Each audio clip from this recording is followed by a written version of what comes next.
एक गांव में संपत नाम का एक व्यक्ति अपनी पत्नी विमला और अपनी 15 वर्षीय बेटी राधा के साथ रहा करता था। संपत एक गरीब व्यक्ति था। वो पेशे से एक हलवाई था। संपत और विमला दोनों मेहनत से राजा राम हलवाई की दुकान पर मिठाई बनाते थे। एक दिन की बात है, संपत और विमला बर्फी बनाने में व्यस्त थे कि तभी राजा राम वहां पर आ गया।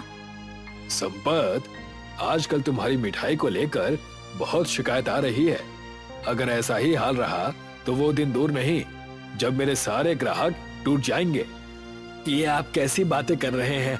मैं तो आपकी दुकान पर बहुत अच्छी अच्छी मिठाई बनाता हूँ और मेरी बनाई हुई मिठाई तो दूर दूर तक गांव में प्रसिद्ध है।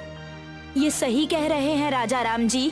परसों ही पड़ोस के गांव के मुखिया जी यहाँ पर आए थे और बोल रहे थे कि संपत, सिर्फ तुम्हारे हाथ की ही मिठाई खाने की वजह से मैं राजा राम जी की दुकान पर आता हूँ। तो इसका मतलब ये है कि तुम दोनों पति पत्नी ये कहना चाहते हो कि तुम्हारी वजह से ही मेरी दुकान चल रही है। अगर तुम दोनों मेरी दुकान पर मिठाई नहीं बनाओगे तो मैं सड़क पर आ जाऊंगा। आप मेरी पत्नी की बात का गलत मतलब निकाल रहे हैं मालिक। उसके कहने का मतलब बिल्कुल ऐसा नहीं था। उसका क्या कहने का मतलब था मैं अच्छी तरह से समझ गया। अरे भाई, मैं तुम्हारा मालिक हूँ।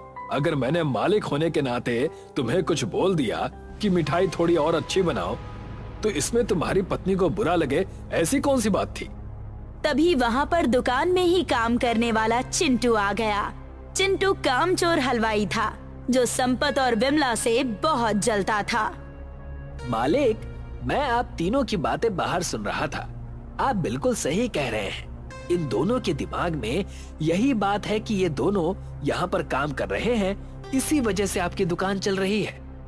झूठ मत बोलो चिंटू, तुम तो वैसे ही हम दोनों पति पत्नी से जाने अनजाने में जलते हो। हमने तो तुम्हारा कुछ नहीं बिगाड़ा, फिर तुम हमारे खिलाफ मालिक को क्यों भड़काते रहते हो? अब तुम दोनों आपस में बहस करना बंद करो और अपने काम पर ज्यादा ध्यान दो। इतना कहकर राजा राम वहाँ से चला गया। संपत और विमला अपने अपने कामों में व्यस्त हो गए।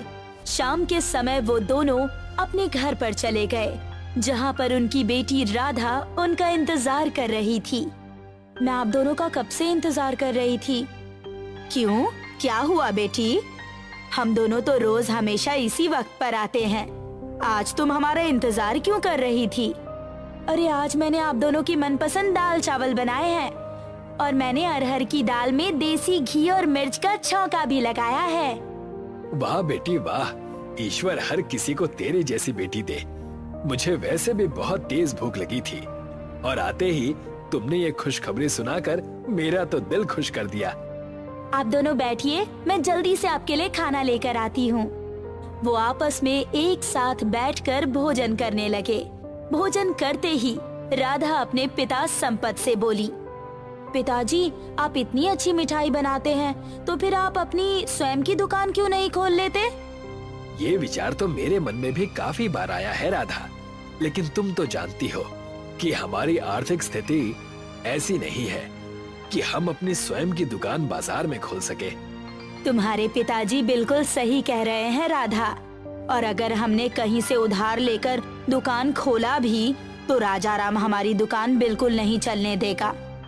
पिताजी, आप राजा राम जी की दुकान पर मेहनत से काम करते हैं और साथ में माँ भी आपका कितनी मेहनत से हाथ बटाती है। आप दोनों इस बात को क्यों नहीं समझते कि सिर्फ आप दोनों की हाथ की बनी हुई मिठाई खाने दूर दूर से गांव के लोग आते हैं राजा राम जी की दुकान पर। इसी बात को तो लेकर आज राजा राम जी और तुम्हारी माँ में थोड़ी सी कहासुनी भी हो गई। राजा राम जी इस बात को लेकर बहुत ज्यादा बुरा मान गए थे। उनके बुरा मानने से क्या होता है पिताजी? सत्य तो यही है ना।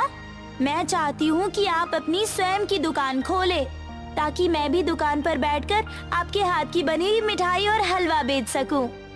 राधा की बात सुनकर विमला और संपत मुस्कुराने लगे। अगले दिन विमला और संपत फिर से दोबारा राजा राम जी की दुकान पर पहुंच गए।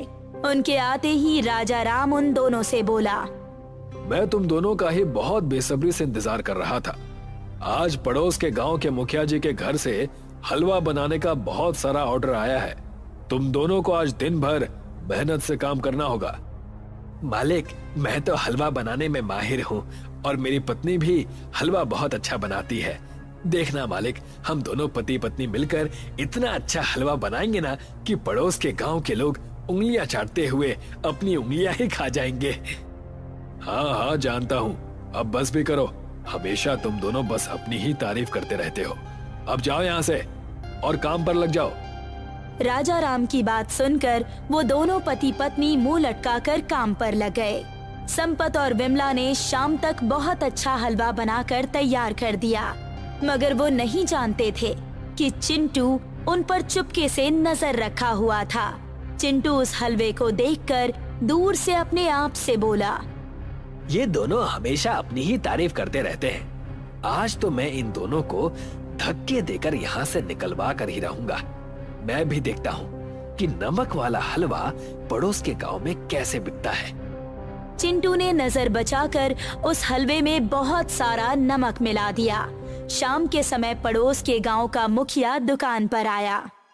कैसे हो राजा राम जी? ईश्वर की कृपा है मुखिया जी। अरे भाई, हमारा हलवा तैयार है कि नहीं? ये कैसी बातें कर रहे हैं मुखिया जी? मैं तो सुबह से आपका ही हलवा बनवा रहा हूँ। अरे राजा राम जी, मैं तो भूल ही गया कि आपकी दुकान पर तो संपत और उसकी पत्नी विमला हलवा बना रहे होंगे, और उन दोनों के हाथ का बना हुआ हलवा तो आसपास के गांव में प्रसिद्ध है। मुझे तो ये सवाल पूछने का कोई अधिकार ही नहीं है। राजा राम तेज आवाज लगाता हुआ बोला, अरे संपत, मुखिया जी अपना हलवा लेने के लिए आए हैं। आया मालिक, हलवा तैयार हो चुका है। इतना बोलकर संपत हलवा लेकर सीधा बाहर आ गया। जी ये लीजिए मुखिया जी, आपका हलवा। मुखिया जी, एक बार हलवे को चक्कर देखिए।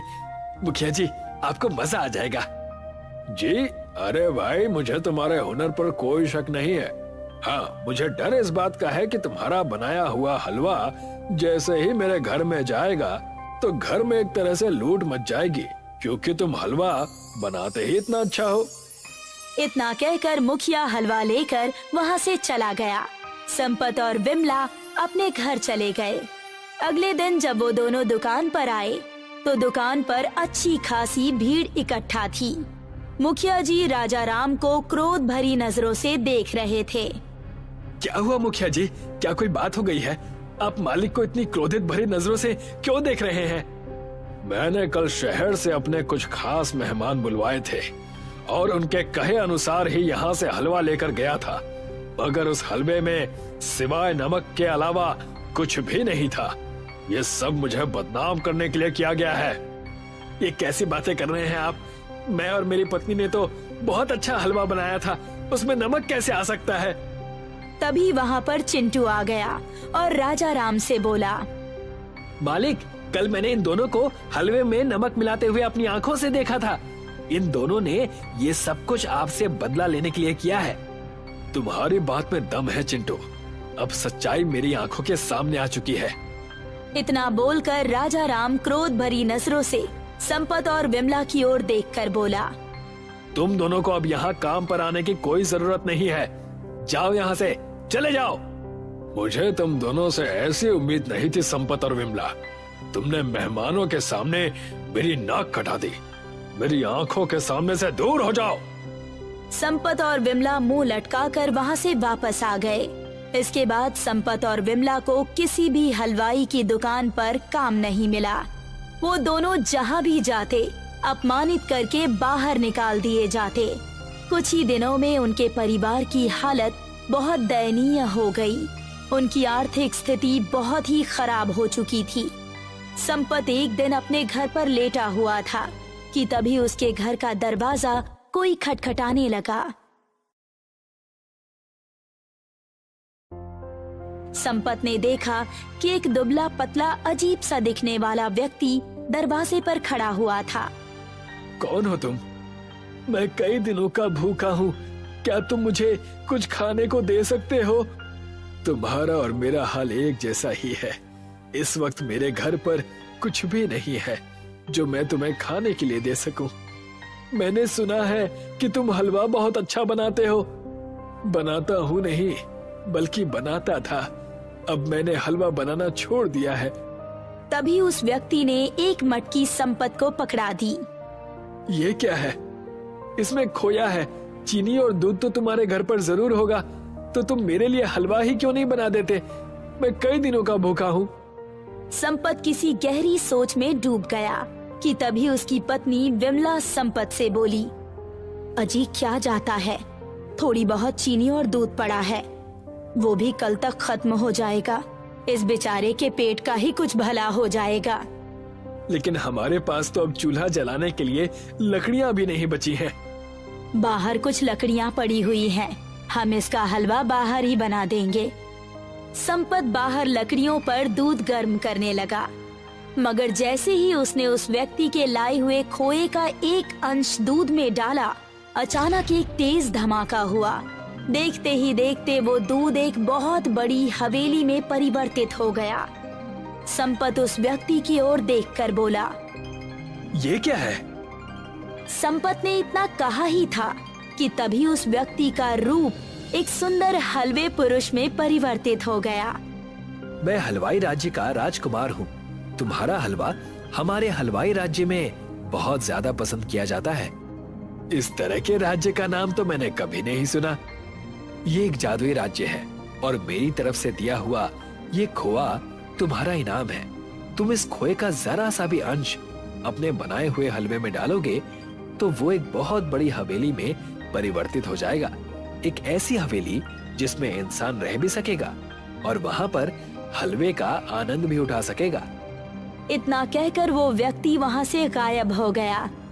अजी, ये तो हमारे साथ चमत्कार हो गया लगता है। ईश्वर ने इस व्यक्ति को हमारी मदद के लिए ही भेजा था। तुम बिल्कुल सही कहती हो विमला। अब देखो मैं क्या करता हूँ। देखते ही देखते मेरा बनाया हुआ हलवा पूरे विश्व में प्रसिद्ध हो जाएगा। संपत उस दिन के बाद हलवे की हवेली बनाने लगा। उसके पास दूर दूर से हलवा हवेली बनाने का ऑर्डर आने लगा। अब तो गांव में जिस किसी के यहाँ भी शादी होती तो वो संपत को ऑर्डर दे जाता। संपत वहाँ जाकर हवेली के आकार का हलवा बना देता और विवाह में आए हुए सारे लोग हलवे का आनंद उठाते। देखते ही देखते संपत ने अपनी खुद की दुकान गांव में खोल ली थी, जिसका नाम उसने हलवा हवेली रखा था। एक रात की बात है, संपत अपनी दुकान बंद करके घर जा रहा था कि तभी उसका पुराना मालिक राजा राम वहाँ पर आ गया। कैसे हो संपत? अब तो तुम मेरी दुकान पर मुड़कर भी नहीं देखते। मैं क्या करूंगा देखकर मालिक। आपने मुझे खुद अपनी दुकान से बाहर निकाल दिया था, मेरे ऊपर झूठा आरोप लगाकर। आपकी वजह से मुझे किसी भी दुकान पर काम नहीं मिला। मुझे अपने किए पर बहुत पछतावा है संपत। बाद में मुझे पता चला कि हलवे में नमक चिंटू ने मिलाया था। मैंने उसे काम से निकाल दिया है। अब इन बातों का क्या फायदा मालिक? अब तो मेरी खुद की दुकान है। मैं जानता हूँ संपत कि तुम बहुत ज्यादा प्रसिद्ध हो गए हो। आप यहाँ पर मुझसे क्या कहने आए हैं मालिक? आपकी आंखें बता रही हैं कि आप मुझसे कुछ कहना चाह रहे हैं, लेकिन आप संकोचवश बोल नहीं पा रहे हैं। असल में बात यह है संपत कि मेरी बेटी का विवाह 10 दिन के बाद होने वाला है और लड़के वालों की मांग है कि विवाह में तुम्हारा बनाया हुआ हलवा हवेली के रूप में वहां पर उपस्थित होना चाहिए। अगर ऐसा नहीं हुआ तो वो रिश्ता तोड़ देंगे। राजा राम की बात सुनकर संपत मुस्कुराता हुआ बोला, अरे तो इसमें इतना संकोच करने की क्या बात है मालिक? अगर आप मुझे ऐसा करने के लिए बोलेंगे तो क्या मैं मना करूंगा? तुम वाकई बहुत अच्छे व्यक्ति हो संपत। मुझे तुमसे ऐसी ही उम्मीद थी। मैं तुमसे एक बार फिर से क्षमा मांगता हूँ। बार बार क्षमा मांगकर हमें शर्मिंदा मत कीजिए। आप हमारे मालिक हैं और मालिक और नौकरों में इस तरह के झगड़े तो होते ही रहते हैं। राजा राम खुश होता हुआ वहाँ से चला गया। संपत और विमला ने राजा राम की बेटी के विवाह में बहुत बड़ी हलवे की हवेली बनाई। उस हलवे की हवेली को देखकर लड़के वाले बहुत ज्यादा खुश हो गए। संपत और विमला आज भी हवेली बनाते हैं और उनकी दुकान अब पूरे विश्व भर में प्रसिद्ध है।